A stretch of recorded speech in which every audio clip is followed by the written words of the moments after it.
Authors Gi-Wook, Shin and Joyce Lee, Stanford University. The historic Trump-Kim Singapore summit in June and subsequent high-level meetings offer a diplomatic opening on the Korean Peninsula. Progress has been made on the non-nuclear fronts of the Singapore deal, such as the suspension of the U.S.-South Korean joint military exercises and the repatriation of the remains of the U.S. prisoners of war. But the current cold streak of progress on denuclearization suggests that North Korea is determined to set as slow a pace as possible. Real challenges await the region as it sets out on this long, bumpy journey to navigate the difficulties of denuclearization and at the same time deal with an unpredictable, secretive and cunning regime. These challenges must be dealt with before any meaningful technical steps can be made.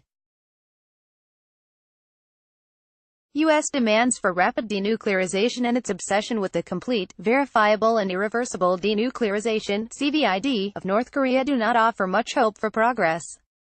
CVID is not a realistic goal, as any denuclearization deal, big or small, vague or specific, with the current North Korean regime is almost certainly reversible.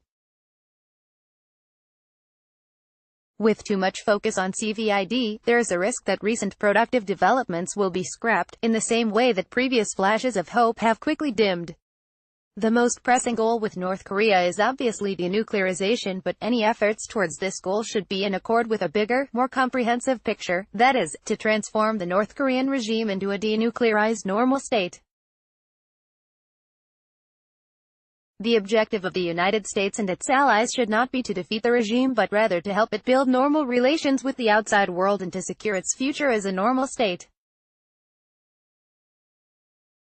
Despite the media frenzy over the recent diplomatic developments with North Korea, any nuclear deal could quickly prove ephemeral.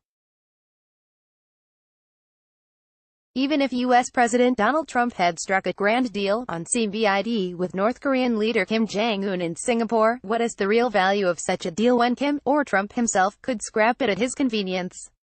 CVID would have been useful in 2003 when it was first introduced as a framework for North Korea's then still nascent nuclear program. Today, North Korea is no longer a country with nuclear ambitions but one with demonstrable nuclear power. The United States needs to be realistic when it comes to the likelihood, or unlikelihood, of North Korea's irreversible denuclearization. North Korea has the techniques and manpower to assemble new nuclear weapons in just a few months or weeks. Even at this moment, despite the country's promise to work towards denuclearization, North Korean nuclear engineers are likely training a future generation of nuclear experts so as to keep the country's nuclear knowledge from ever being eradicated. Verifiable denuclearization also faces great challenges. Unless Kim voluntarily produces a full declaration of North Korea's existing nuclear sites and stockpiles, it will be impossible to pinpoint all of the country's nuclear and missile infrastructure.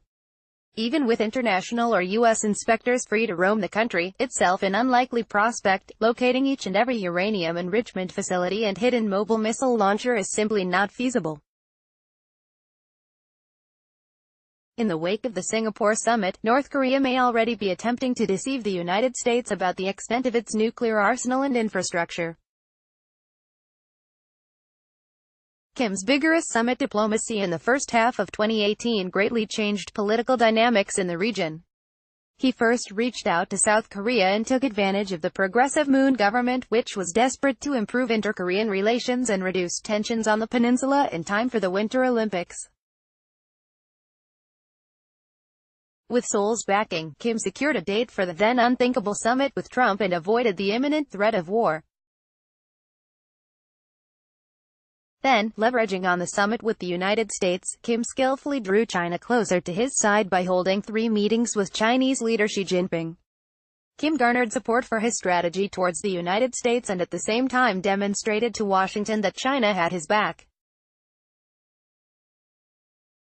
Even Trump's abrupt cancellation of the planned summit failed to catch North Korea off guard. Rather, it triggered a surprise second-round Kim-Moon summit, which highlighted Kim's strategic prowess. In the post-Singapore process, too, North Korea is setting the pace much at its own convenience. There is no urgency on Kim's side because, unlike Trump or Moon, he has no term limit and can therefore set long-term goals. In the worst case, but not unlikely, scenario, Kim may just be trying to run out Trump's clock. Kim may be dreaming of a normal state in possession of nuclear weapons, but that is clearly not on the agenda of the United States or the region. The global community should make it clear that such an agreement is unacceptable. But by focusing solely on denuclearization, the community risks losing sight of the bigger, more important picture, guiding North Korea's desire to become a normal state so that this desire eventually overrides the country's obsession with nuclear weapons. After all, a normal North Korea could well achieve CVID, but CVID will not by itself deliver a normal North Korea. Gi-Wook Shin is director of the Shorenstein Asia-Pacific Research Center, Stanford University. Joyce Lee is a research project manager at the Shorenstein Asia-Pacific Research Center, Stanford University. Tweet share 0 Reddit 1 Pocket LinkedIn 0